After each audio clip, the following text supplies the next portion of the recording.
a contacté monsieur qui était son ami depuis 20 ans. Il lui a dit, je veux démissionner, mais c'est pour mettre, mettre de la pression au ministère des Sports pour percevoir mon argent avant de partir en Arabie Saoudite. Merci à toi, c'était ses qualités. Avant de partir en Arabie Saoudite, je veux mon argent. Marc Brice est dans l'incapacité de payer, parce qu'il faut le dire, il ne faut pas passer les mots. Marc Brice était dans l'incapacité de payer. Incapacité de payer, il était incapable de payer les honoraires de cet avocat. Et on se rappelle qu'il y a un audio qui a fuité, qui a circulé sur les réseaux sociaux où il était question qu'il parlait de sa femme enceinte qui n'a pas d'argent, il ne s'en sort pas, comment il fait et tout. Vous savez qu'il ne s'exprime pas très bien en français, donc il n'est plus.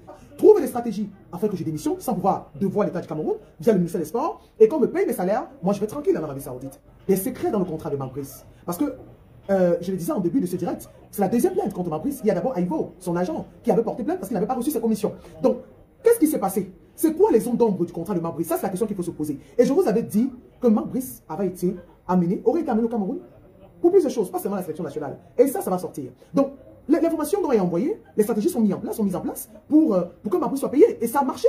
Puisque quand la fédération est informée, tout le monde est informé, Marc Brice a démissionné, la pression est autre.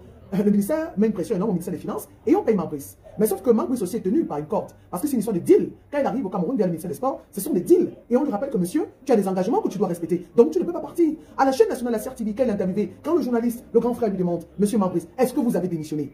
Il n'a pas pu répondre. Il a dit qu'il ne veut plus parler de ça. Je ne veux plus parler de ça. Voilà pour le Marc Brice. Lors de la conférence de presse organisée au stade Amadou Ahidjo de Yaoundé, quand les journalistes ont évoqué justement cette prétendue démission, Marc Brice a dit qu'il ne parle pas de ça. D'ailleurs, il avait été spécifié bien avant qu'on ne parlerait pas de sa démission, mais de l'avenir au sein des notamment la qualification pour le mondial, les journées de qualification pour le mondial. Voilà donc quelqu'un qui a démissionné. Maintenant, commentons, avant de prendre Maître Gilles Noah. Voilà donc quelqu'un qui a démissionné, quelqu'un qui a quitté, qui a décidé de partir, d'abandonner ses fonctions et qui a trouvé des stratégies de manière malhonnête. Parce qu'il faut le dire, quand vous voulez partir, de comment encore aller rencontrer votre employeur et dire que vous voulez partir. De manière malhonnête, il décide de partir, mais il veut jouer au stratège. Il veut son argent. Parce qu'il faut le dire, hein, il n'avait pas de salaire, on allait le chercher. C'est quelqu'un qui était incognito. Il est arrivé, il a pris coup. Et il veut son argent, sa femme est enceinte. Et c'est de son droit. Tout salaire, tout travail mérite sa paye. C'est de son droit. On ne peut pas lui reprocher cela. Mais il sait, s'il ne passe pas des stratégies pour percevoir son argent, posez-vous des questions. Pourquoi est-ce que pour avoir son argent, Marc Brice a besoin de trouver des stratégies? C'est parce qu'il connaît les gens avec qui il marche. Si vous jetez un poisson dans un panier à crabes, on va le dévorer. Donc il n'y a que les crabes qui se reconnaissent. Il n'y a que les crabes qui savent comment ça fonctionne.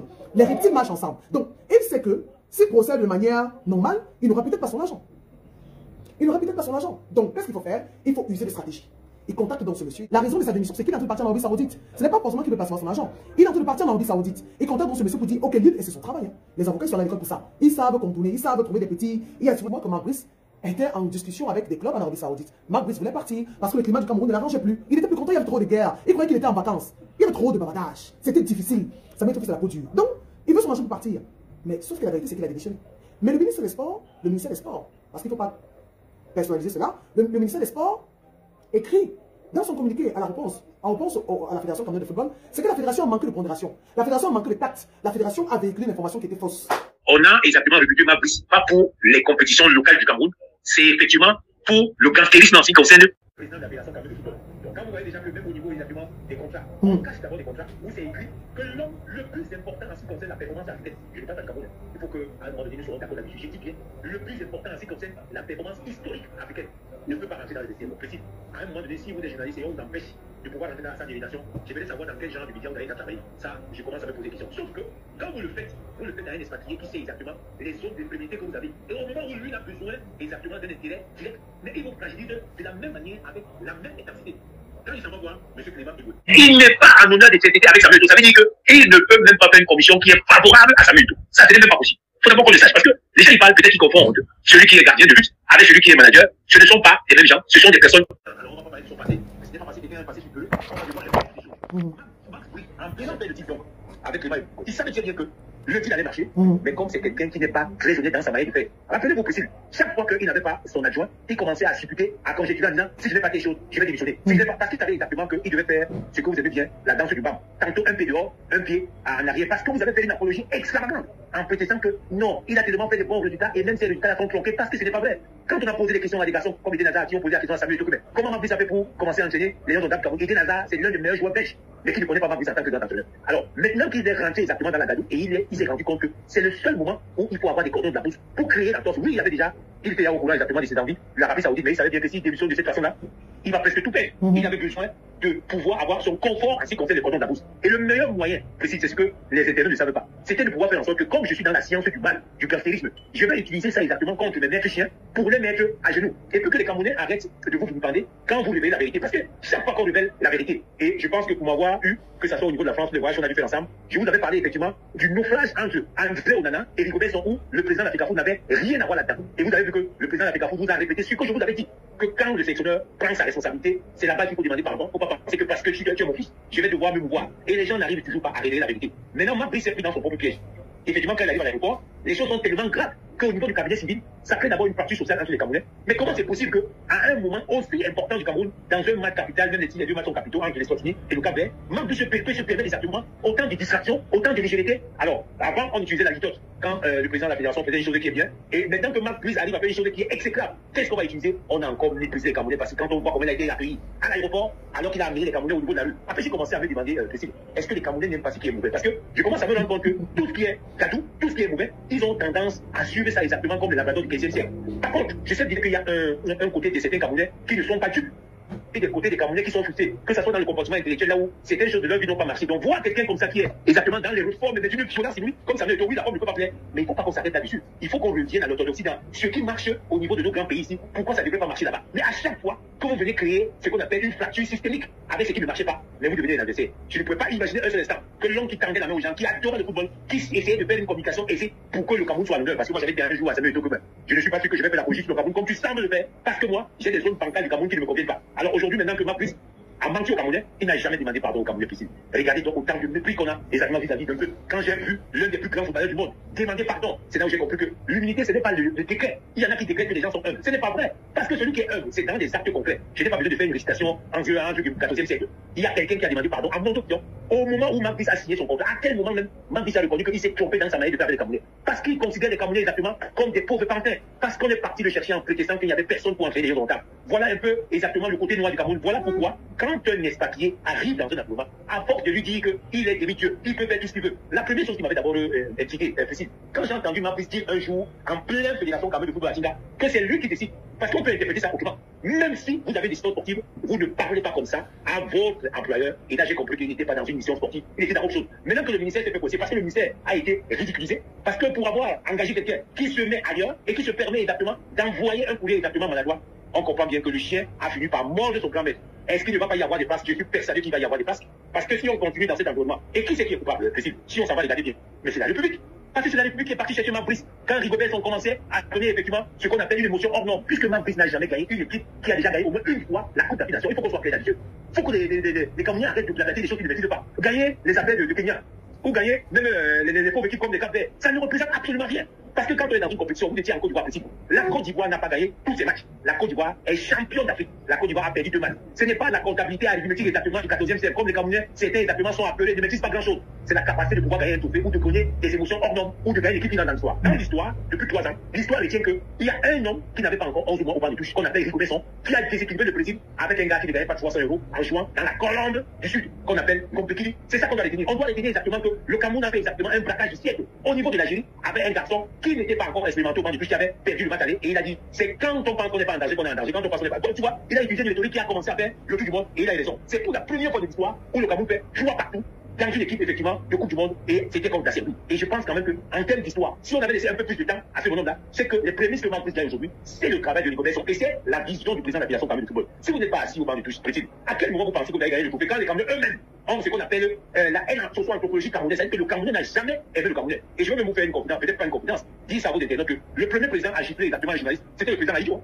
Il faut qu'on soit d'accord là-dessus. Juste parce que on a posé une question. Mais bien sûr, le président Aïdjo avait giflé, je dis bien, de la manière la plus violente des journalistes en 1972, quand il a perdu la Coupe d'Afrique des Nations. Parce que le président Aïdjo avait demandé qu'on donne les cordons de la bourse, même jusqu'au niveau du marabout. Et le journaliste pensait qu'il pouvait poser n'importe quelle question à un vrai dictateur. Parce que là, je parle d'un vrai dictateur. Je ne parle pas de ce président qui a amené une forme de démocratie, même si exactement, dans la gestion de la cité, ça ne peut pas être toujours aussi clair. Le président Aïdjo a giflé les journalistes. Les journalistes n'ont pas eu l'audace de pouvoir faire ce qu'on appelle des longues résumés là-dedans. Mais depuis qu'on a donné la parole à tout le monde, vous avez vu comment les gens vous parlent ici, vous que vous battez pour ramener la vérité. Vous avez déjà vu comment les gens qui ne représentent rien exactement ont de critiquer ceux-là qui ont l'onction divine pour les amener exactement vers le sommet. Est-ce que vous et vos internautes étaient au courant que le président a dit oui, non seulement il a j'ai même été un peu gentil, mais il a presque bien bâtonné un journaliste devant les policiers. Mais bien sûr, mais il faut le dire, il ne faut pas rigoler. Il faut pas rigoler. Restons dans le sport, Fabien. Restons dans le sport. Oui. Oui. On est dans le sport. Oui. En fait, dans la démonstration d'un consultant, le consultant est là pour donner des outils pour que les gens comprennent. Non, je suis d'accord avec vous. Si chaque fois on traite d'actualité exactement comme des gens du 14e siècle, les gens ne vont pas se rendre compte. Parce que quand un président arrive à gifler un journaliste, vous savez pourquoi on n'en parle pas? Parce que c'est un pays qui est malade.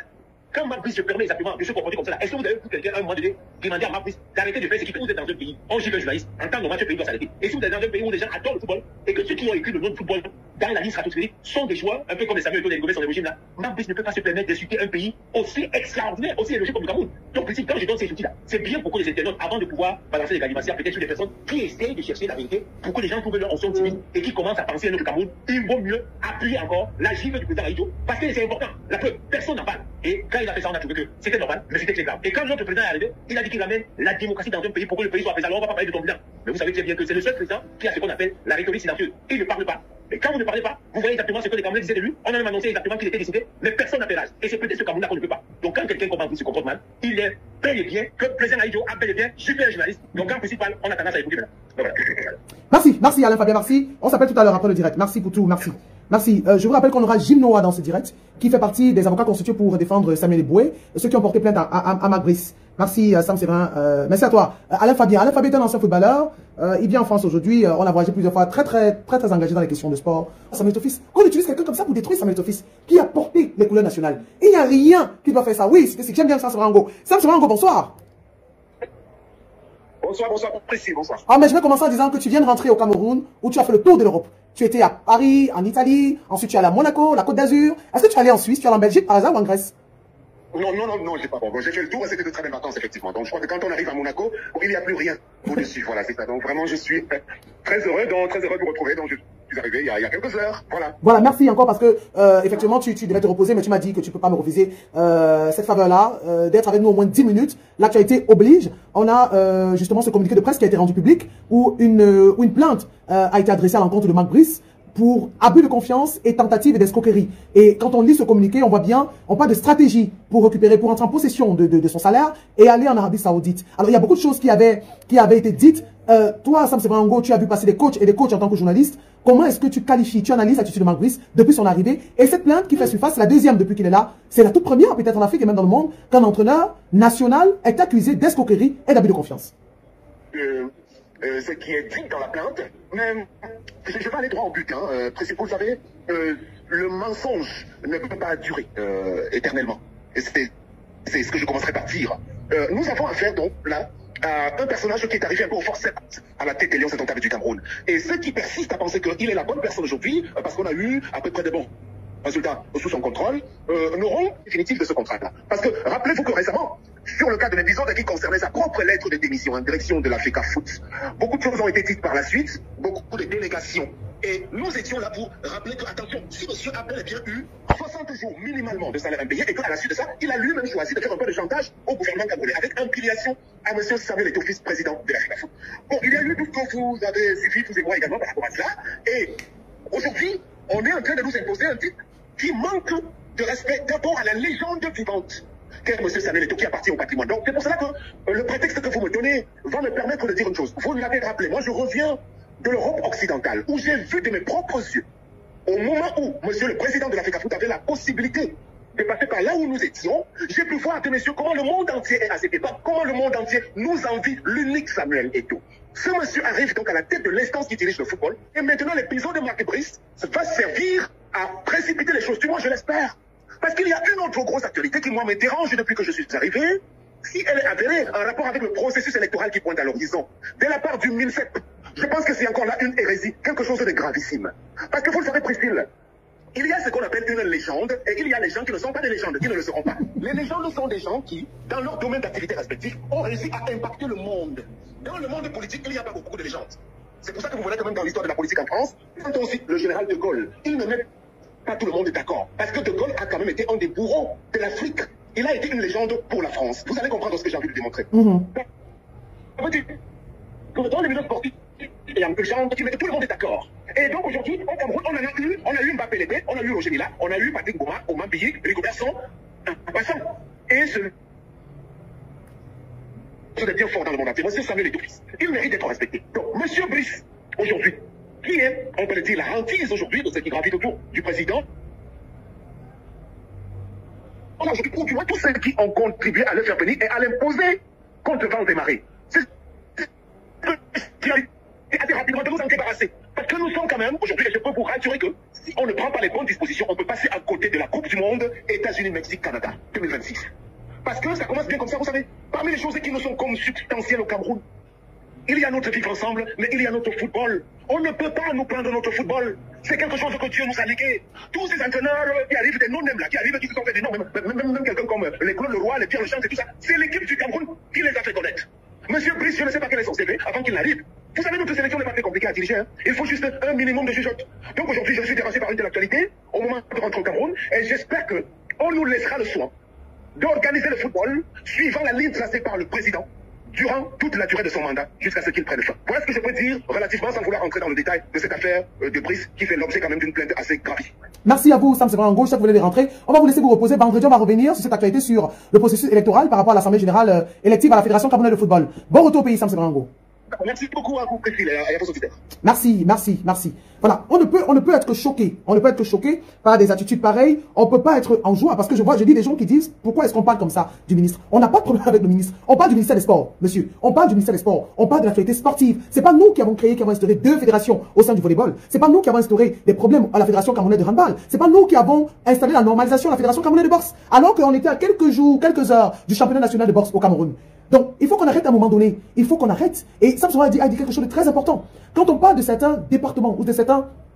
la politique, de certains faits de société ou des événements, quand on parle de légendes, ce sont des gens qui viennent une fois, 2 fois. Il y a combien de général de Gaulle? Il y a combien quand vous allez le pays de Roger Mila? Je vous ai dit, vous avez dit Paul Biya. Parce qu'on dit, le président qui a duré au pouvoir. Mais on vous parle aussi de Roger Mila. On dit, vous parlez de Samuel Eto'o. Et quand les gens vous parlent de Samuel Eto'o, ils ont les larmes aux yeux. Quand vous dites aux gens que je connais Samuel Eto'o, les gens vous regardent comme si vous venez de notre planète, de la planète Mars. On se dit que vous êtes martien. Et vous, au Cameroun, vous estimez que non, c'est anonyme. Vraiment, c'est l'application du problème qui dit nul n'est prophète chez soi. Et donc, il faut à un moment donné qu'on arrête. Parce que si on parle des sportifs, on parle des joueurs. On parle des joueurs. C'est un ministère qui a tellement de problèmes. Tellement de problèmes. La Fédération camerounaise de volleyball. La Fédération camerounaise de volleyball aujourd'hui a 2 exécutifs. Bello Boudane et M. Julien Serge Abouem. Pourquoi? Parce que Serge Abouem a refusé de rentrer dans les micmacs, si vous dites ça comme ça. Covid, des joueurs du championnat Elite One étaient devenus des cordonniers, des pousseurs au quartier, des conducteurs de moto, pour ceux qui avaient la possibilité, qui avaient des gens pour s'acheter des motos. Pendant le Covid. Alors que la FIFA avait débloqué des fonds pour soutenir les footballeurs. Pourquoi les footballeurs n'avaient rien reçu? Vous voulez qu'on parle? On parle de Ravi Swatini, on veut la victoire. Hein? Parce que quand Rigobert est parti, il a laissé cette équipe, on était premiers. On était premiers. On avait cette qualification dans la poche. Donc les gens, parfois, cette équipe bavarde là, mais ça fait. Ça fait. On parle du Cameroun. Donc quand on a dit qu'on fait une fixation, on n'a aucun intérêt, je l'ai dis. Aucun intérêt. On est là pour décrire ce qui ne marche pas. Parce que même quand la fédération, ça ne fonctionne pas, on dit que c'est là, non, c'est pas bon. Ça ne fonctionne pas. Il n'y a que la critique qui permet d'avancer. Alors, maître Ginois, bonsoir. Oui, bonjour. Bonsoir, Priscille. Comment vous allez, maître? Je vais bien, merci. Merci, j'espère que vous... On va pas vous poser la question parce que vous faites partie des avocats constitués qui ont porté plainte à Magris pour tentative d'escroquerie, je crois, et abus de confiance. Je sais qu'il y a le secret professionnel aussi, quant à les démarches qui vont suivre. Mais est-ce qu'on peut avoir la mouture de ce qui s'est passé? Alors, en effet, c'est de ça qu'il s'agit. Nous avons été constitués et je crois que je suis à la manœuvre de ce dossier-là. Non pas que je sois seul, parce que en ce qui concerne le contentieux, je suis le plus proche du contentieux au sein du cabinet. Alors, je ne sais pas si je dois aller, je n'aimerais pas aller au-delà de ce que vous savez déjà, parce que vous savez, nous sommes en procédure et la procédure, c'est la stratégie. Nous avons assez communiqué dans notre communiqué de presse. Nous avons donné des éléments que le public, l'opinion nationale et internationale devrait savoir. Et je pense que sur les 4 pages que vous avez lues, vous ne saurez me dire que vous n'avez pas été satisfait parce que je crois que c'était clair, tout a été clair. Ce qu'il faut retenir, donc en grosso modo, c'est que contrairement aux allégations, contrairement aux propos tout au moins mensongers, que nous avons lus dans certains communiqués de presse, il s'avère, pas qu'il s'avère, d'ailleurs c'est de ça qu'il s'agit, Monsieur Eboué n'a jamais contacté Monsieur Magris pour lui proposer une quelconque démission pour un intérêt particulier. C'est clair que Monsieur Magris est celui qui a contacté, il a sollicité, du moins de part des preuves irréfutables, je parle bien des preuves irréfutables, parce que vous voyez, nous sommes un cabinet sérieux. Donc, pour que nous prenions un dossier de cette envergure, aussi délicat que celui-là, il faut que nous prenions vraiment le soin de vérifier, de toiletter pour savoir si c'est une procédure qui peut continuer et si elle continue, nous aurons gain de cause. Donc, sur la base des éléments que nous avons, des preuves vocales, des preuves écrites, je peux vous le dire que justement, c'est M. Magris qui a sollicité notre client pour faire pression à l'État. C'est de ça qu'il s'agit. Aller faire pression au MINICEP parce que, disait-il, il accumulait déjà plusieurs mois d'arriérés de salaire. Aussi, il était bien motivé par le contrat qu'il négociait du côté de l'Arabie Saoudite. C'est encore sur la base de leurs échanges. C'est de ça qu'il s'agit, c'est sur la base de leurs échanges. Ce sont des audios, ce sont des écritures qui nous permettent de le dire avec autant d'aisance. Alors voilà comment ça s'est passé. Une question que M. Eboué met en place, une équipe qui va travailler, qui va relire le contrat, et maintenant qui va ressortir la faille qui lui permettait de démissionner sans représailles. Parce que la législation camerounaise prévoit que s'il y a eu résiliation unilatérale d'un contrat de travail, la partie qui a résilié le contrat de manière unilatérale peut être condamnée à payer les dommages et intérêts à la partie qui a été lésée, dans le cas d'espèce. S'il n'y a pas une faille qui doit permettre à M. Magris de démissionner, et qu'il venait à démissionner, alors là, il aurait subi des représailles, notamment le versement des dommages et intérêts au profit de l'État du Cameroun, qui est son employeur. C'est dans cette optique qu'il envoie donc, sur la base encore des éléments que nous avons, et des preuves irréfutables que notre client, dont notre client dispose, le contrat en question. Voyez-vous, on dit que la messagerie a été piratée, on dit que le WhatsApp a été piraté, mais je crois quand même que ce contrat qui interne une clause de confidentialité assez solide ne se serait pas retrouvé entre les mains de M. Clément Eboué s'il n'y avait pas été transmis ou donné par l'une des parties. Et dans le cas d'espèce, c'est M. Magris, sur la base des échanges, M. Magris a bien envoyé, transmis le contrat en question pour que le travail qu'il sollicitait, notamment la relecture du contrat et, n'est-ce pas, la découverte d'une faille qui lui permettait de démissionner sans représailles. Ce qui a été fait. Sauf que ça ne se limitait pas à cela. Il fallait aller plus loin. Parce qu'on peut bien ressortir la faille, faire ce qu'il y a lieu de faire, mais il fallait mêler les diligences, qui consistait donc à mettre en place une stratégie qui va permettre que la Fédération camerounaise de football, entité utilisatrice, le MINSEP employeur, soit en possession, du moins soit notifié de la démission de M. Magris, qui ne savait pas écrire français et qui demande à nouveau à notre client, sur la base des éléments que nous avons, sur la base de ces preuves-là, de lui rédiger une correspondance. Alors, ils se sont entendus que notre client allait mettre des sous, allait mettre de l'argent et tout ce qu'il fallait pour qu'il se fasse payer. Et que, après qu'il se soit fait payer, également, lui aussi, il va naturellement le rémunérer parce qu'il faut le dire, c'était pas à titre bénévole. C'était des services rendus pour être payés. Ce n'était pas des services à titre bénévole. Et le travail était fait. Effectivement, la Fédération camerounaise a reçu une copie de la démission de M. Magris et selon les preuves que nous avons aujourd'hui, le MINSEP avait également reçu une correspondance à cet effet. Donc voilà ce qui s'est passé globalement. Heureusement, malheureusement, M. Magris ayant été payé, décide de rester, il ne va plus en Arabie Saoudite, comme il le brandissait, disait-il, il ira dans un club dont je vais dire le nom, et c'est là-bas qu'il se sentirait plus à l'aise, parce qu'il estimait que c'est du mépris, qu'il vienne au Cameroun et qu'il accumule des arriérés de salaire. Alors, il était question désormais qu'il paye M. Eboué, notre client, après avoir reçu son argent, ce qui n'a pas été le cas. Et curieusement, il est le premier à attaquer, parce qu'il faut le dire, notre client a gardé silence jusqu'ici, il est resté calme et tranquille, il n'a rien dit, il était mieux comme une cave, parce qu'il tentait de donner la possibilité à M. Magris de se rattraper, parce qu'il faut le dire encore, c'est une vieille relation d'à peu près 20 ans. C'était pratiquement des amis. Alors le client s'est senti trahi à tous les niveaux. Paye-moi mon argent. Ah ok d'accord, est-ce que tu as Orange Money? Paye-moi mon argent. Finalement, il lui a envoyé un RIP. C'est en ce moment que tout commence. Il tourne, il monte, il descend. Mais d'accord, il n'y a pas de problème. Tu as dit que tu ne démissionnes pas, il n'y a pas de souci. Paye-moi mon argent, je veux que tu me payes pour le travail que j'ai fait. Et curieusement, quelques jours après, c'est un communiqué qu'on nous prend sur Internet où la description renvoie clairement à notre client. Il, vous savez bien, est un agent de match FIFA, une personnalité publique. Le temps du football, dont son image est ternie. D'ailleurs, les blogueurs n'ont pas réfléchi, n'ont pas tenu des médias à 14h. Après cette description-là, tout le monde a bien compris que c'est de M. Samuel Eboué qu'il s'agissait. Voilà pourquoi vous avez vu plusieurs pages sur Internet, Facebook qui ont commencé à parler de ça, parce que c'est de lui qu'il s'agissait. Alors le client s'est dit, mais il s'agit de quoi? Moi, je suis victime dans une affaire, j'ai été offensé, j'ai gardé silence, mais voilà comment est-ce qu'on me remercie pour le travail que j'ai fait. Parce que là, M. Eboué n'a pas travaillé dans cette histoire parce qu'il était complice de Magris, non. C'est une expertise. Les agents de match FIFA ont une expertise sur la Lex FIFA. Ils savent tout au moins, connaissent tout au moins, du moins la quintessence des textes qui encadrent le travail, qui encadrent l'emploi. C'est-à-dire notamment le recrutement des entraîneurs, le recrutement des joueurs. Donc c'est à ce titre-là que M. Magris lui dit d'accord, comme tu as la maîtrise de ces choses-là, de ces textes-là, je veux que tu me fasses ce travail. Et il n'a pas été payé. Malheureusement, il a été insulté, diffamé partout sur la toile, et le concerné, M. Magris, est resté mieux comme une carte, se rendant complice de toutes ces diffamations que vous avez pu lire, ces propos mensongers que vous avez pu lire sur la toile, dirigés contre notre client. Alors, il nous a constitué dans ce dossier pour défendre ses intérêts, afin de restaurer son honneur et de laver son image qui était derrière nous.